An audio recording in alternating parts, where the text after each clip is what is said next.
I wipe the floor with all of you. Come on, John. I wipe the floor with all of you. Come on, John. Let's go. The theatre, the WWE style build-up, from John Fury is just, it was an act today. It was a parody. He quietened down. I'm glad. I didn't know there was perspex. Won't be any more of it, that's for sure. And everybody wants to show some respect to each other. And let's see the fight where it should happen in the ring on Saturday. John Fury and Eddie Hall get heated at airport ahead of Tommy Fury fight. The situation turns ugly as John Fury steps straight up to Eddie Hall, confronting him face to face and pushing him in a heated exchange. Voices rise as John loses his temper, warning Eddie that his son Tommy Fury will completely destroy him in the ring, escalating tensions at the airport into chaos. There's a million security, man. If you think you can take it, drink balls. I'll make it fair. John Fury doesn't hold back after the airport clash, launching into Eddie Hall with full aggression and confidence in Tommy Fury. He insists Eddie has no clue what he's stepping into and will be overwhelmed in the ring. John says Tommy will punish him early, break his rhythm, and expose him once real boxing pressure gets applied. Got a deal with Tommy. Tommy's going to do the chin with him. What you've seen today. Eddie Hall, when Tommy's fought him, he's not going to want to fight again. He don't know what he's in for. He thinks because Tommy's small. Yeah. Tommy's like a pocket rocket, isn't he, compared to him? And I got that body belt on, I'm feeling the power. He can't take that. That's why he wants to do 2-minute rounds, isn't it?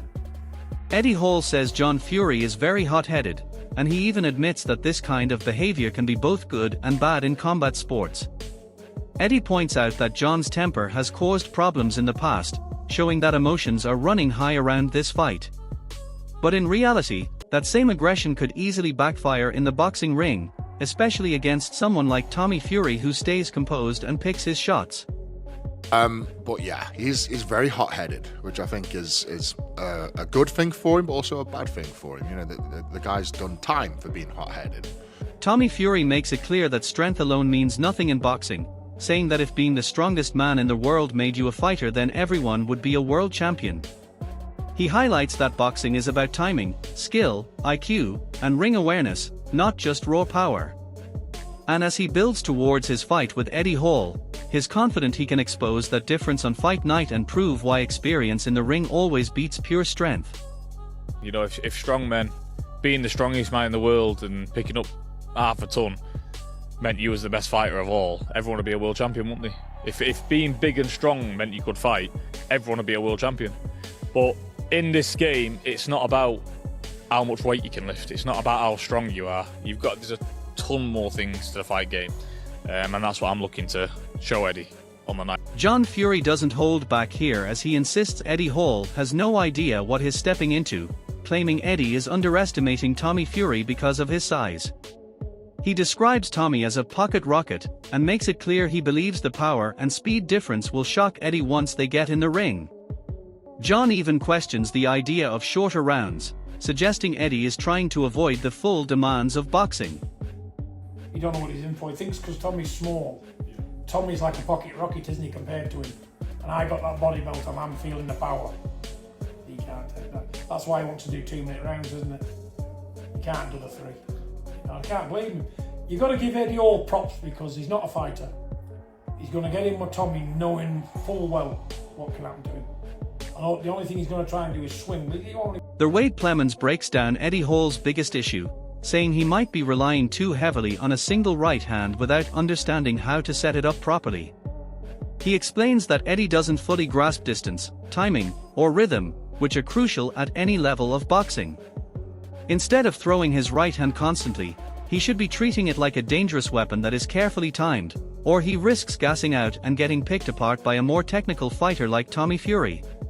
And just pull off a miracle right hand, what I'm seeing makes me even more skeptical that that's possible, because he doesn't understand space and distance, he doesn't understand timing and rhythm, he doesn't understand how valuable his right hand is, and it seems like I'm being counterintuitive because all he's throwing is right hands, but he needs to value that thing. It needs to be, like I said, a weapon of mass destruction. You only bring it out at certain points so Tommy doesn't get a read on it, and also so you don't gas your... Johnny Nelson explains that John Fury is an emotional figure who often gets caught up in the heat of the moment and loses control when things escalate.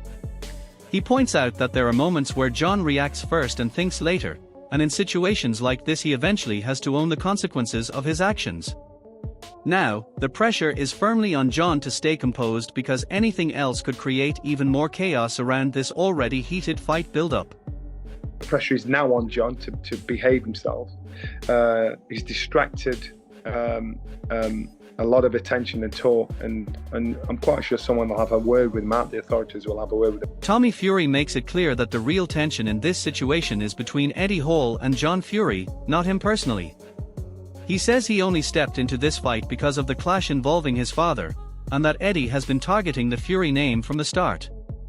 According to Tommy, Eddie wanted a fight with the Fury, and now he has won, setting the stage for a very personal and emotional build-up.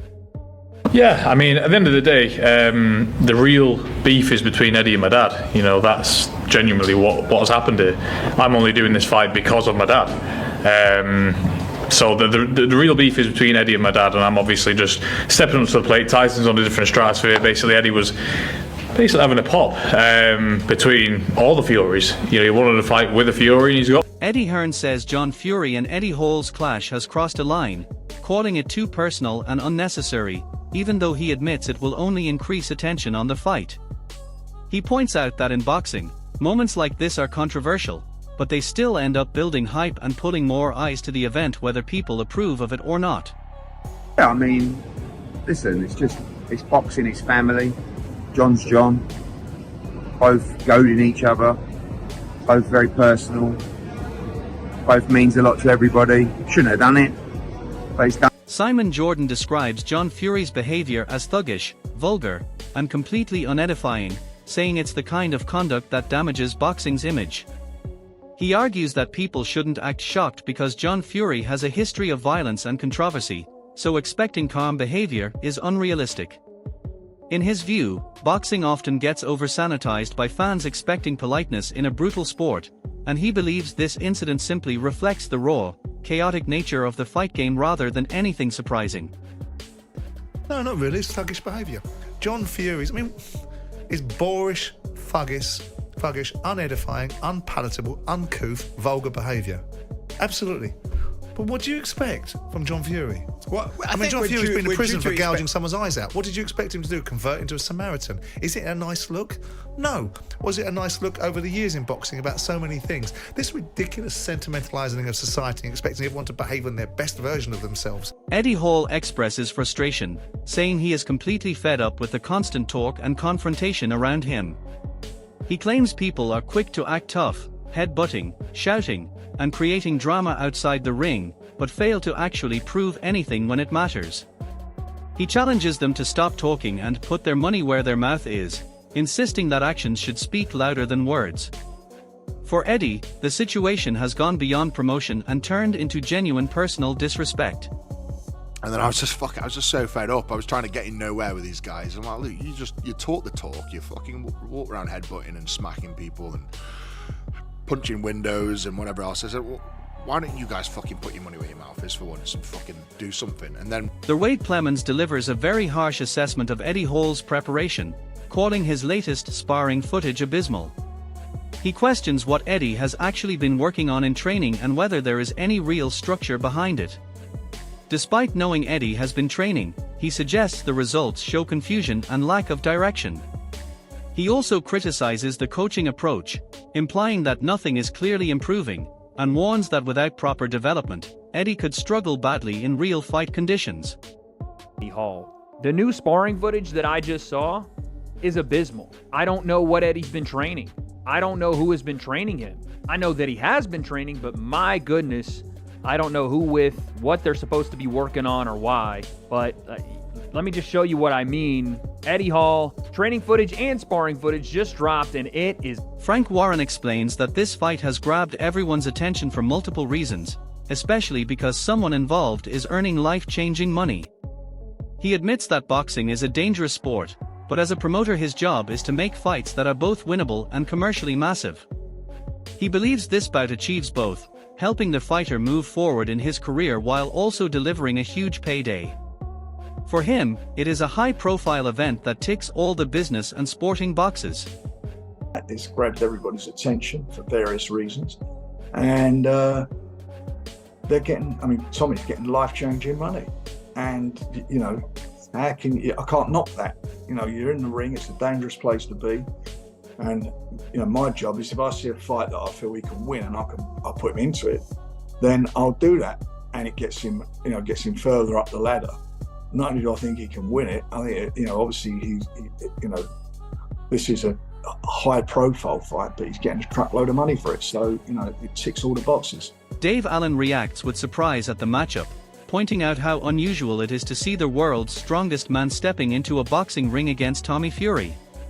He assumes they might even be friends outside the sport, while also suggesting both fighters are likely earning a huge amount of money from the event. His tone reflects disbelief mixed with entertainment, as he views it as a crossover spectacle rather than a pure boxing contest between elite professionals. World's strongest man, amazing. Do you know what I mean? Brilliant. He's fighting Tommy Fury. I thought they were mates. They probably are mates. They're probably making a fucking fortune as well. Dave Allen admits he will still watch the fight despite criticizing it, saying he respects both Tommy Fury and Eddie Hall in their own ways. He describes the event as part of boxing's growing circus, where exhibition-style fights and crossover matchups are becoming more common. While he calls it nonsense from a pure boxing standpoint, he acknowledges that it remains interesting and entertaining for fans, which is why people continue to tune in regardless of sporting purism. Watch it. Of course I'll watch it. I like Tommy Fury a lot. I'm a Tommy Fury fan. Eddie Hall. I'm an Eddie Hall fan. I like the world's strongest man. A lot of respect for him. So of course I'll watch it. I'll watch it as it's a spectacle, in it. It's part of the new bit of circusry that's come into boxing. All these exhibitions, different people from different sports coming in. But for all intents and purposes, as a boxing match, what a load of bollocks. Yeah, I don't think I don't like it too much. But I'll watch it because it's like it's interesting in lots of ways, and I think people find it interesting. Vidal Riley reflects on sparring Eddie Hall, noting his massive size and physical strength, but still believing Tommy Fury should win the fight. He makes it clear that despite Eddie's athletic build, boxing experience should give Tommy the advantage. However, he also admits there is an element of unpredictability because Eddie is such a powerful athlete. Overall, he sees it as a good matchmaking decision, describing it as an exciting fight that makes sense from a promotional and entertainment perspective. Eddie, when I sparred Eddie, he was 140 kg. I don't know how much he's gonna have to be for Tommy, but Tommy should win, innit? Like, should win. But Eddie Hall, who knows? It makes sense for Tommy, innit? It's a good fight. It's a good fight. Simon Jordan calls this matchup a fun event that should be taken for what it is, saying it's entertainment rather than a serious elite-level boxing contest. He admits he personally would not want to be in the ring with someone like Eddie Hall, showing respect for the danger involved despite the spectacle. However, he still frames it as a crossover attraction rather than a traditional fight.